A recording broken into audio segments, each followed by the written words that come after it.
All right, everyone. Today's video is a woods improvement update. This is the cleanup stage to get this kind of recognizable in a way so I can at least get through here and start piling some brush up to get some burning in. Now, I'm going to show you a couple of do's and don'ts and what my plans are once this is done.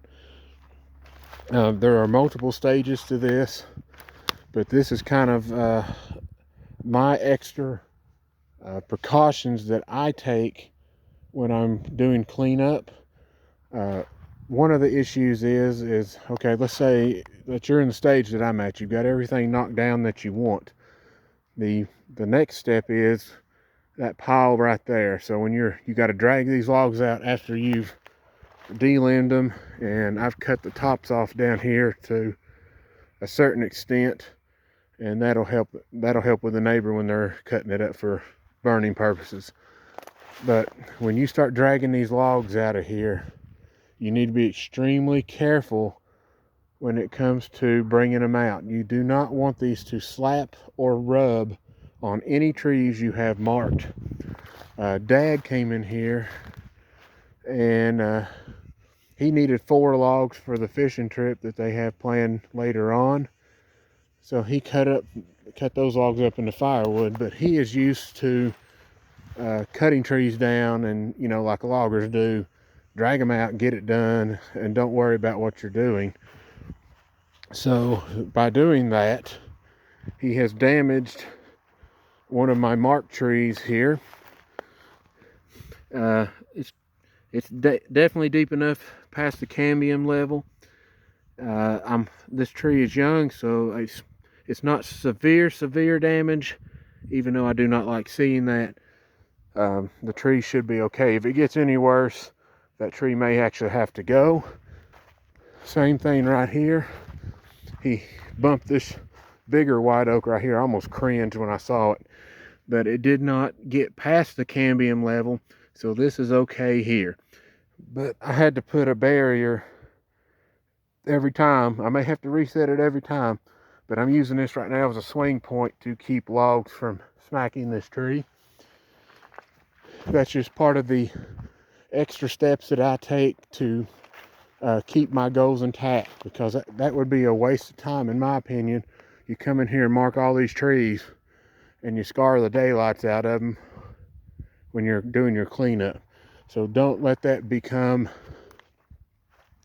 a counterproductive issue.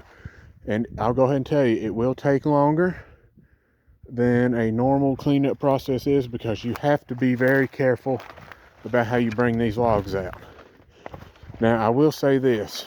I had cut, if you're wondering why I cut some of these stumps so high or even at angles, I know you're supposed to come in here and flat cut these, but I'm using these as hinge points when I start taking logs like this out. So I could either raise it up and put it over here, or when I'm dragging the log out, let's say I take it this direction, it's going to butt up against this stump right here and won't swing and hit this white oak. That is the whole goal of these stumps right here. And then when I'm done dragging all the trees out that I need, I'm going to come back in here and flat top these as close to the ground as I can get them, which leads to the second point of preventing, or at least trying to prevent, some type of resprouting. If that is your goal, to keep it from coming back, you cut these as low as you can and let the fire try to do a total consume of the stump and try to fry it as much as it can.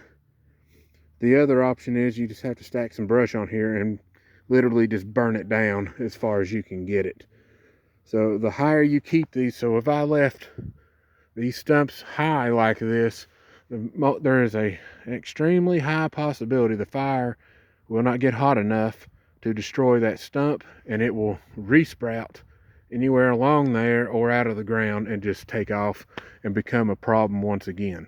So if you're not going to use herbicide spray, cut them as low as you can to let the fire do the most damage it possibly can.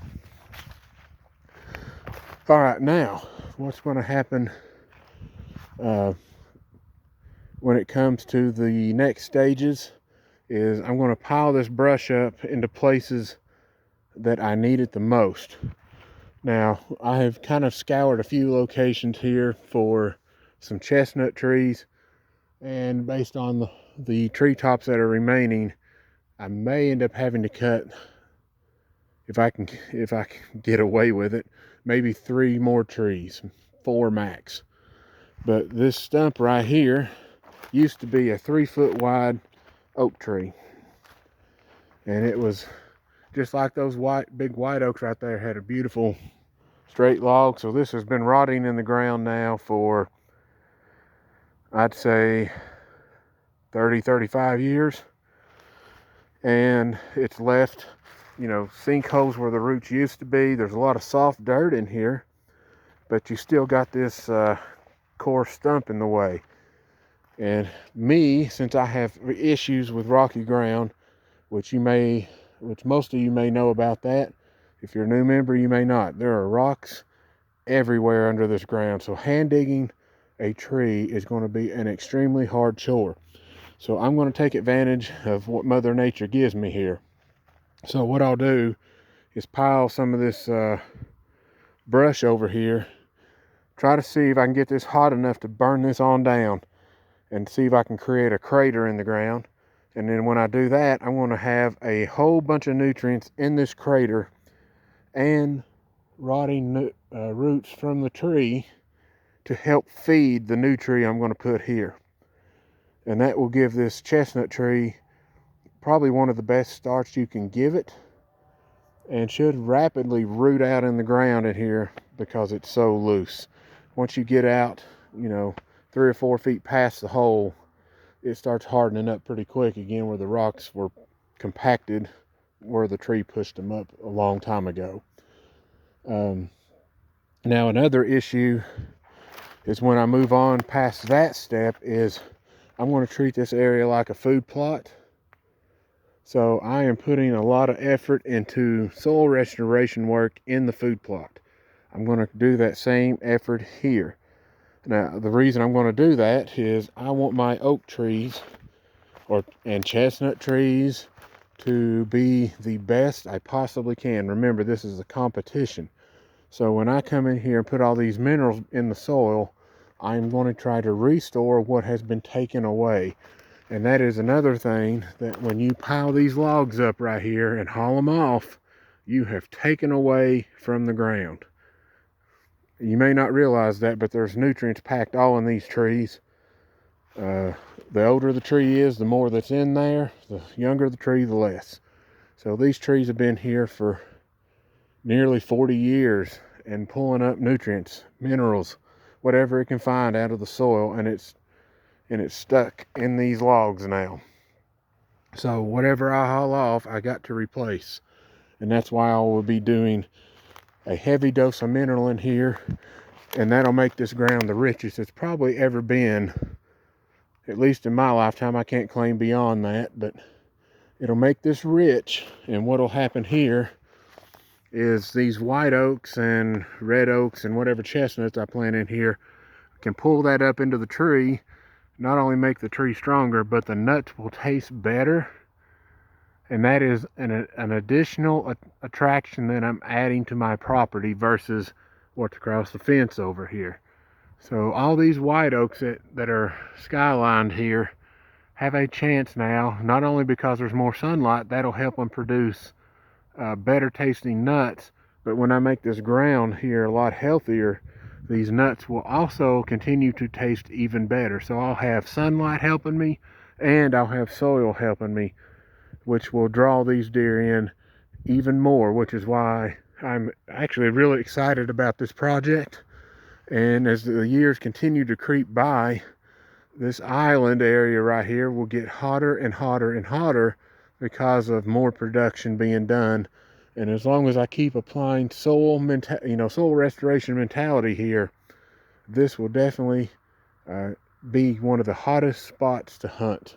And all I gotta do is set in my blind and wait them out. So I hope this video helps you, and I will continue to post more updates as time comes along. I haven't been able to work in this as much as I wanted to, but I'm going to try to have all of this out of here, all of the logs out of here sometime before the second week of February. And then we're going to pile the brush up and either burn it that week or before the month ends. I'll just have to wait and see how the weather does for me. All right, everyone, I hope this video helps you and you all have a great day.